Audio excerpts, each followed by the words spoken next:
As drone warfare rapidly accelerates across the globe, the United States now appears to be trying to catch up with Middle Eastern rivals like Iran, which have spent years perfecting low-cost, kamikaze drone tactics.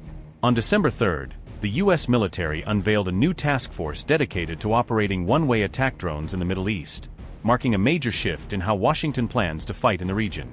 The initiative reflects a broader push to modernize America's regional posture, as rising drone threats from state and non-state actors expose gaps in traditional U.S. force structures.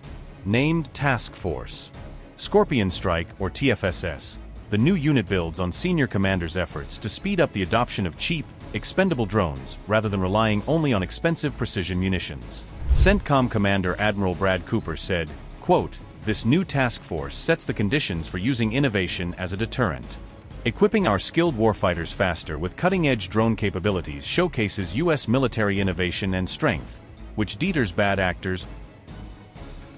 Scorpion Strike serves as the operational framework that will guide America's emerging one-way attack drone force, defining how these systems are procured, deployed, and used in combat. The concept focuses on delivering rapid, precise, and low-cost strike options that can operate effectively in contested environments saturated with enemy air defenses and electronic warfare. At the heart of TFSS are expendable Lucas drones, designed to swarm, saturate, or bypass enemy air defense systems by sheer numbers rather than individual survivability. The task force has already fielded a squadron of Lucas, short for Low-Cost Uncrewed Combat Attack System, drones somewhere in the Middle East theater, making them available for real-world missions. This approach favors massed, low-cost systems over a small number of exquisite, high-priced weapons. Embracing a new philosophy of quantity has a quality all its own. These drones offer long-range and largely autonomous operation, making them well-suited for high-tempo strike missions where human operators cannot manage every detail in real time. They can be launched by catapult or via rocket-assisted takeoff, enabling highly flexible deployment from austere bases, ships, or improvised forward sites. U.S. Special Operations Command Central is leading the development and fielding of the new force, integrating the drones into existing U.S. and allied operations across the region.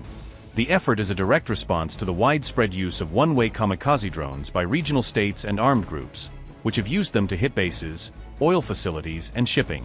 By building its own attack drone force, the United States aims to counter adversaries' low-cost tactics with similar tools, while still leveraging its superior sensors, networking, and command systems.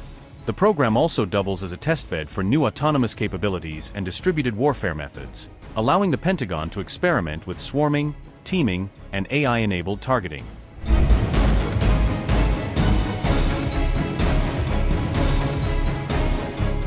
In May 2025, Washington announced a ceasefire understanding with Yemen's Houthi movement after months of intense U.S. airstrikes against Houthi launch sites and infrastructure.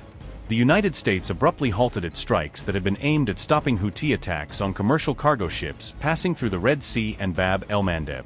Strikingly, the deal did not require the Houthis to stop firing missiles and drones at Israel, focusing instead on reducing direct confrontation between the group and U.S. forces.